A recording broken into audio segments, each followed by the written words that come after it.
अवधूत चिंतन श्री गुरुदेव दत्त श्री स्वामी समर्थ. मी शीतल तुमच्या सगळ्यांचं आपल्या चॅनलमध्ये स्वागत करते. नॅचरल सुरुवात करते. म्हणजे आपणास माहिती असेल की येत्या 19 एप्रिल 2026 रविवार या दिवशी अक्षय तृतीया आलेली आहे.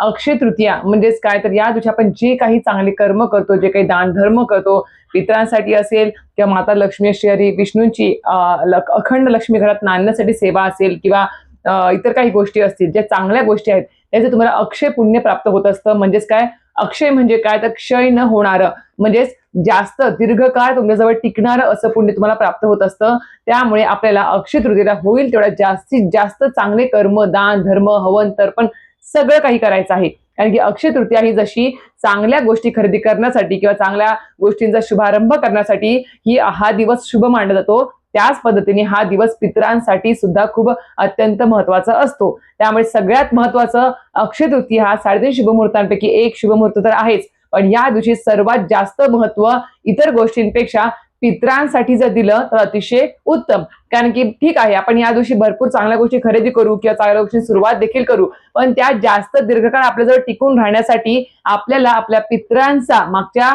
7 पिढ्यांचा किंवा 3 पिढ्यांच्या पितरांचा आशीर्वाद आपल्यासोबत असणं गरजेचं आहे. कारण की जर आपल्याला आपण आपल्या संसारामध्ये, प्रपंचामध्ये आपण असतानाच आपल्याला पितरांचा किंवा 3 पिढ्यांमधल्या पितरांचा जर विसर पडला, त्यांच्यासाठी जर आपण योग्य कर्म धर्म जर नाही केले, दान धर्म जर नाही केले, योग्य त्या गोष्टी जर नाही केल्या, तर नक्कीच आपण ज्या गोष्टी सुरुवात करायचं म्हणतो आहे शुभ गोष्टी, त्याचा नक्कीच आपल्याला नाश होण्यासाठी जास्त वेळ लागणार नाही. कारण की पितरांचा विसर पडला तर प्रखर पितृदोष मागे लागतो आणि श्रीमंतातला श्रीमंत व्यक्ती सुद्धा गरीब होतो आणि अक्षरशः म्हणतात ना की आयुष्यामध्ये 7.5 चालू होऊन जाते. आणि ही 7.5 आयुष्यभराची दूर होण्यासाठी आपल्याला पितरांचं वेळोवेळी स्मरण आपल्याकडून होणं गरजेचं आहे. इतर 4 गोष्टी लांब ठेवा, त्या कमी करा, पण पितरांच्या ज्या काही गोष्टी आहेत त्या सगळ्यात जास्त त्याला प्राधान्य द्यायला या दिवशी विसरायचं नाही आहे. तर त्यासाठीच आजचा हा व्हिडिओ अतिशय महत्वपूर्ण असणार आहे की आपल्याला अक्षय तृतीया दिवशी आपल्याला आपल्या पितरांसाठी अशा एक पद्धतीने एक दिवा लावायचा आहे, ज्या दिव्याने आपल्या म्हणतात ना की 7 पिढ्यांचे पितृदोष देखील आपले शांत होऊ शकतात. नष्ट म्हणजे पितृदोष असेल तर तो नष्ट होऊ शकतो आणि पितरांचा आपला भरभरून आशीर्वाद प्राप्त होऊन अक्षय पुण्य देखील प्राप्त होऊ शकतं. तर हा दिवा कसा लावायचा आहे, कशाचा असणार आहे, तेल कुठलं वापरायचं आहे आणि मंत्र कुठला पठण करायचा आहे, याबद्दल संपूर्ण माहिती आजच्या व्हिडिओ देणार आहे. नक्कीच व्हिडिओ पूर्ण बघा, स्किप न करता बघा, जेणेकरून तुम्हाला संपूर्ण माहिती व्यवस्थित कळेल. तर म्हणजे अक्षय तृतीया 3.5 शुभमुहूर्तांपैकी एक शुभमुहूर्त, सोबतच वैशाख महिन्यातल्या शुक्ल पक्षातील तृतीय तिथीला हा दिवस येत असतो आणि हा दिवस साजरा केला जात असतो. बघायला गेलं तर अक्षय तृतीयेला आपल्याला शुभ मुहूर्त बघायची गरज नसते, कारण की दिवसभर शुभ मुहूर्त असतो खरेदीसाठी, चांगल्या गोष्टी करण्यासाठी, सगळ्यांसाठी. माता लक्ष्मी श्री विष्णूंची जर सेवा करायची असेल तर आधी पितरांच्या सेवा सगळं करून घ्यायचे. सकाळी दुपारी 2 वाजेपर्यंत सर्व सेवा आपल्या करून घ्यायच्या पितरांसंबंधित, आणि त्यानंतर आपण संध्याकाळी 4:30 वाजल्यापासून ते आपण रात्री 9 वाजेपर्यंत का होईना आपण आपल्या माता लक्ष्मी श्री विष्णूंच्या भरभरून सेवा करू शकता. तसं बघायला गेलं तर आता माता लक्ष्मी श्री विष्णूंच्या ज्या काही आपल्याला सेवा करायच्या आहे अखंड लक्ष्मी प्राप्तीसाठी, त्याबद्दलचा आपल्याला व्हिडिओ आलेला आहे, चॅनलवरती तुम्ही जाऊन चेकआउट करू शकता. त्यामध्ये संपूर्ण माहिती सांगितलेली आहे. आता सगळ्यात महत्वाचं, आता जे कोणी व्यक्ती आहेत ज्यांच्या घरामध्ये आता बघायला गेलं तर आपले सासू सासरे आता आहेत, पण आपले सासू सासरे गावाकडे आहेत, ते राहतात, आणि तुमचे जे काही आजोबा असतील, पणजोबा असतील किंवा त्यांची आजी असेल, पणजी असेल, त्यांच्या प्रित्यर्थ जे काही अक्षय तृतीयेला कराकेळीचं पूजन केलं जातं किंवा पितरांची जी काही पूजा अर्चा किंवा नैवेद्य दाखवला जातो, त्यासाठी तुम्हाला तिथे गावी जाणं शक्य होत असेल किंवा नसेल होत काही कारणास्तव, तर नक्की सांगेल की तुम्हाला असं होत असेल की आता मला गावाकडे जाणं शक्य नाही झालं, मेन जिथे पूजा असते, तर तुम्हाला काहीतरी वाटत असेल की नाही आपण तरी काहीतरी करावं पितरांसाठी. भले आपण शहरी भागात राहतो जॉब निमित्त किंवा इतर कामानिमित्त, तर काहीतरी आपण पितरांसाठी करायला पाहिजे आपल्या.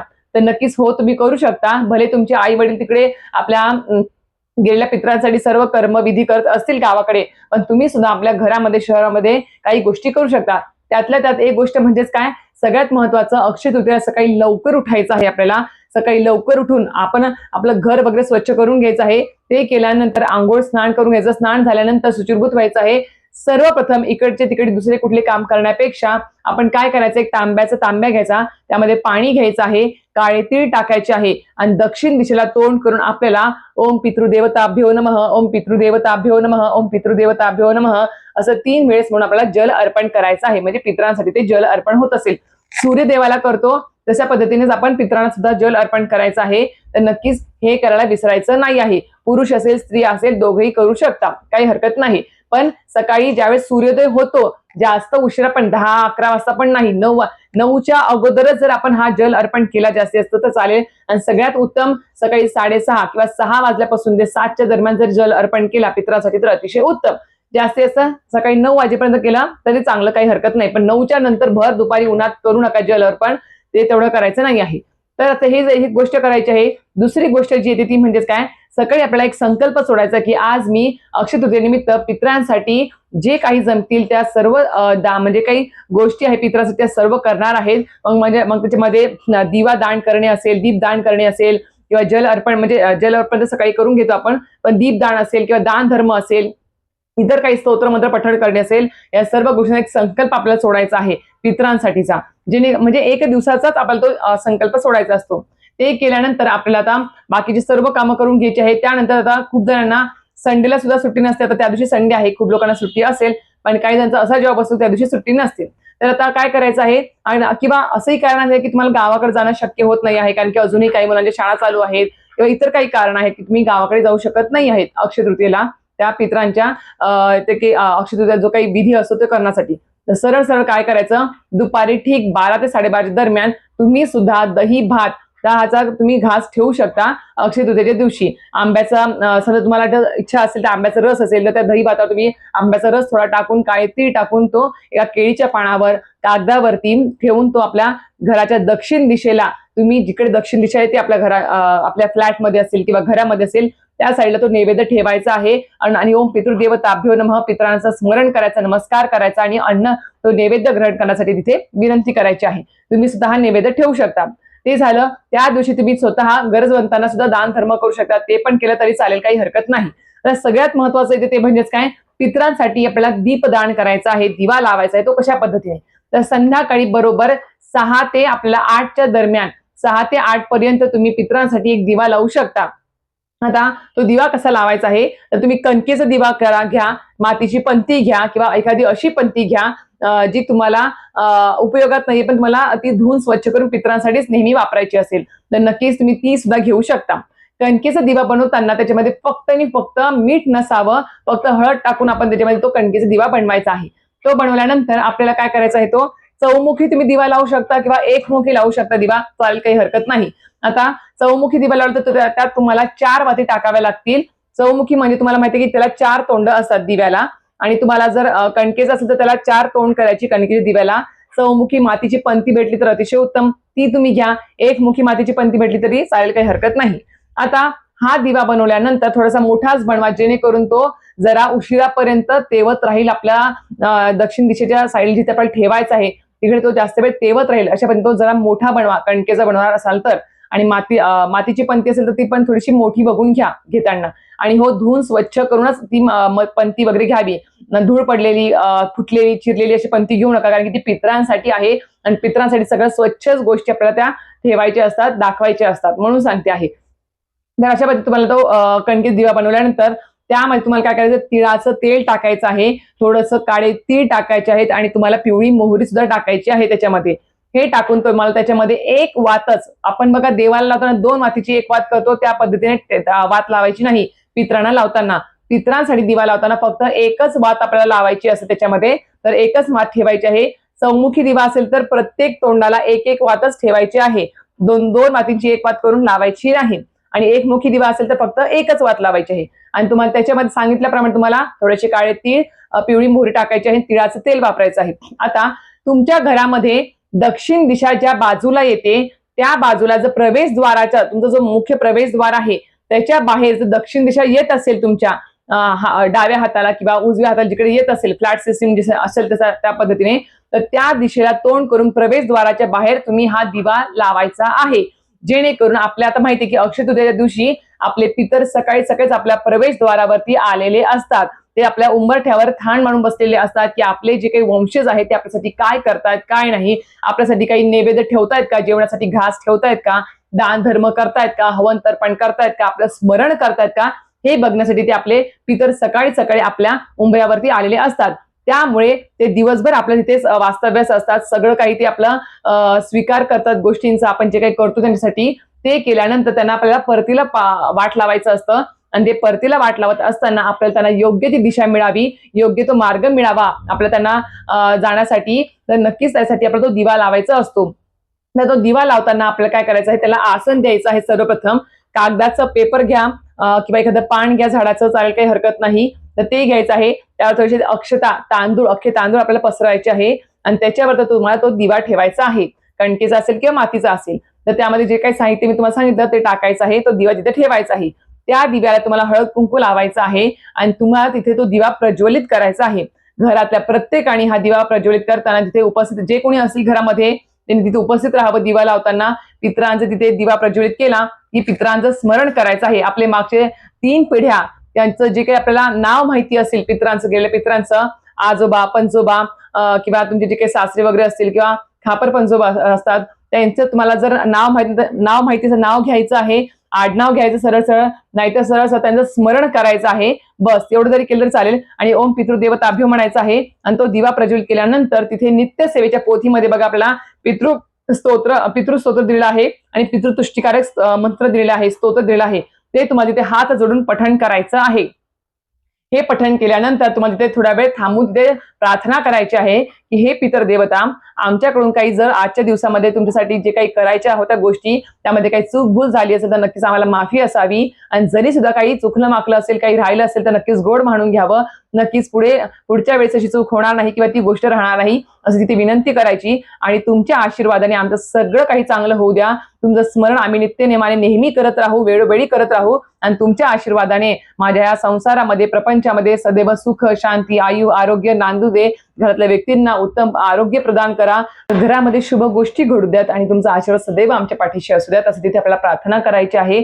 आणि तुम्हाला योग्य मार्ग मिळावा, तुमच्या आत्म्यात शांती मिळावी, हीच प्रार्थना. कारण की आत्मा म्हणजे गेलेल्या व्यक्तींना सुद्धा म्हणतात ना, किंवा असं नाही की त्यांचा म्हणजे त्यांना देवात झाल्यामुळे सगळं काही संपलंच नाही. त्यांच्या आत्म्यांना सुद्धा खडतर प्रवास करावा लागतो. तो खडतर प्रवास, त्यांचा त्रास त्यांना होऊ नये यासाठी सुद्धा तिथे प्रार्थना करायची असते आणि तो दिवा तिथे प्रज्वलित करायचा असतो. यासाठी हा दिवा लावायचा असतो, दीपदान करायचं असतं. आणि हे केल्यानंतर आपल्याला दरवाजा लावून घ्यायचा आहे आणि आपोआप त्याला विजू द्यायचा आहे. जेव्हा तो विजेल तेव्हा विजेल, त्याला जास्त काही उलट बघायचं नाही की तो विजला का काही बघायचं नाही. अशा पद्धतीने तो दिवा लावायचा आहे.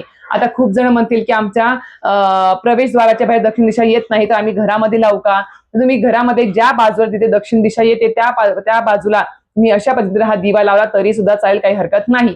पण मी एक सांगेल, तर मला जेमतेम असं वाटतं किंवा प्रवेशद्वाराच्या बाहेर जर आली तुमची दक्षिण दिशा असेलच मोस्टली, तर नक्कीच त्या साईडला हा दिवा आपल्याला लावायचा आहे. हे झालं. त्यानंतर तुम्ही आपल्या जे काही घरामध्ये बघा पाण्याचा माठ वगैरे आपण ठेवतो, तिथे सुद्धा एक दिवा अशाच पद्धतीने तुम्ही प्रज्वलित करू शकता.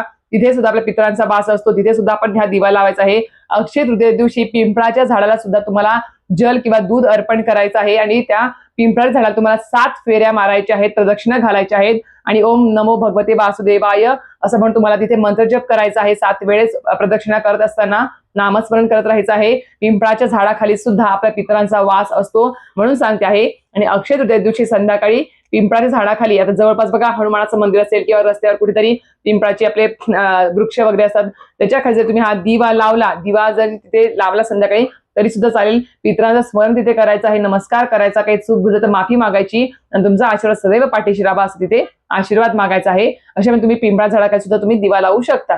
तर तुम्हाला सांगितलं आहे सर्व पद्धत. आणि दुसऱ्या दिवशी ज्यावेळेस सकाळी आपण दरवाजा उघडतो त्यावेळेस त्या दिव्याचं काय करायचं, मातीची पंथी असेल तर तुम्ही समजा ती पंथी नंतर वापरायची नाही तर तुम्ही ती निर्माल्यामध्ये टाकून देऊ शकता. जर तुम्हाला नंतर ती परत ती वापरायची पुढच्या अमावस्येला वगैरे वापरायची असेल तर तुम्ही ती पंथी घरामध्ये घ्यायची, त्यातल्या ज्या काही अक्षरा असेल कागदावरच्या पानावरच्या तर ते पान टाकून द्यायचं. अक्षरा जे आहे ते पक्ष्याला तुम्ही खायला टाकून देऊ शकता अंगणामध्ये वगैरे. आणि तो दिवा जो आहे तो स्वच्छ धुवून वगैरे तुम्ही पालता घालून ठेवू शकता, त्याला वाळू द्यायचा आहे जेणेकरून पुढच्या वेळेस तुम्ही तो वापरू शकाल. आणि जर कणकीचा दिवा असेल तर तो तुम्हाला ठेवता येणार नाही, तर तुम्हाला विसर्जनच करावं लागेल. तर ते कसं, तर त्या कणकेचा जो काही दिवा असतो त्याचे छोटे छोटे तुकडे करायचे, पूर्ण बारीक बारीक तुकडे करायचे आणि ते तुम्ही अशा ठिकाणी टाकायचे जिथे बघा मुंग्या वगैरे असतात, किडे वगैरे असतात पटांगणामध्ये वगैरे, किंवा तिथे जाऊन ते टाकायचे जेणेकरून ते किड्या म्हणजे अन्नदान म्हणजे होतं, म्हणजे मुंग्यांच्या मुखावाटे ते त्यांना पोहोचून जाईल. म्हणजे जर काही म्हणजे म्हणतात ना कोणी मध्ये टाकून कसं जायचं, पितरांसाठी लावलेला दिवा होता तो, तर त्या पद्धतीने तो जो दिवा आहे तर मी जो बारीक बारीक तुकडे करून त्याचे जर तुम्ही किड्या मुंगे जिथे असतात तिथे जर टाकून दिलं तरी सुद्धा चालेल, काही हरकत नाही. जवळपास नदी वगैरे असेल तिथे तुम्ही जर तुकडे करून टाकलं, माशा वगैरे खातात, ते पण खूप चांगलं होईल त्या गोष्टींचं. आणि नसेलच काही तुम्हाला करता येत, किड्या मुंग्या सुद्धा नसेल, फ्लॅट सिस्टीम आहे, स्वच्छता वगैरे पाळावी लागते, पुढे काही टाकता येत नाही, तर सरळ तो दिवा निर्मला टाकून द्या, चालेल, काही हरकत नाही. तो त्या पद्धतीने जर विसर्जन केला निर्मला टाकून तरी सुद्धा चालेल. पण अशा पद्धतीने हा दीपदान करायला या दिवशी विसरायचं नाही. कारण की ह्या पद्धतीने आपण पितरांचं असं स्मरण करून दीपदान त्यांच्यासाठी जर केलं आणि सांगितल्याप्रमाणे पिंपळाच्या खाली दिवा लावणे असेल किंवा दूध अर्पण करणे असेल, जल अर्पण करणे असेल, आणि या दिवशी हवन, तर्पण, दान, धर्म, अन्नदान असेल, सोबतच नैवेद्य दाखवणे असेल पितरांना, या सर्व गोष्टींना जास्त प्राधान्य द्या. बाकीच्या नंतर गोष्टी आल्या, कारण की पितरांचा आशीर्वाद सोबत असेल तर सगळं काय म्हणतात ना, की पितरांनी जर आशीर्वाद दिला तरच तुमचे कुलदेवी, कुलदेवता आणि गुरु तुमचं ऐकतात आणि तुमच्या इच्छा पूर्ण करतात. म्हणून पितरांना आधी सगळ्यात प्रथम 4 गोष्टी आपल्या आयुष्यात महत्वाच्या असतात. सर्वप्रथम पितर, कुलदेवी, कुलदैवत, कुलदेवी आणि आपले गुरु. त्यामुळे गुरु सुद्धा काय म्हणतात, तुम्ही आधी तुमच्या पितरांची सेवा करा, कुलदेवी कुलदेवतांची सेवा करा, त्यानंतरच तुम्ही गुरूंची सेवा तुमची फळदायी ठरत असते. म्हणून सांगते की आधी आपल्या पितरांना खुश ठेवा, पितरांचं स्मरण वेळोवेळी करत चला. असं नाही की पितृपक्षामध्ये त्यांना जेव घालायचं आणि सगळं काही करायचं, असं नाही. अशा विशिष्ट तिथी सुद्धा येत असतात, अमावास्या, अक्षय तृतीया, या वेळेस सुद्धा त्यांचं स्मरण करून दान धर्म करण्याला खूप जास्त महत्व आहे. त्यामुळे या गोष्टींचा विसर पडता कामा नये, जेणेकरून तुमच्या मागच्या 3 पिढ्या 7 पिढ्यांच्या जो काही पितृदोष असेल तो सुद्धा शांत होतो आणि भरभरून तुम्हाला आशीर्वाद प्राप्त होऊ शकतो, अक्षय पुण्य प्राप्त होऊ शकतं. त्यामुळेच आजचा व्हिडिओ माहिती इथेच थांबवते. व्हिडिओ आवडला असेल तर नक्कीच व्हिडिओ लाईक, शेअर, सबस्क्राईब करायला विसरू नका. श्री स्वामी समर्थ.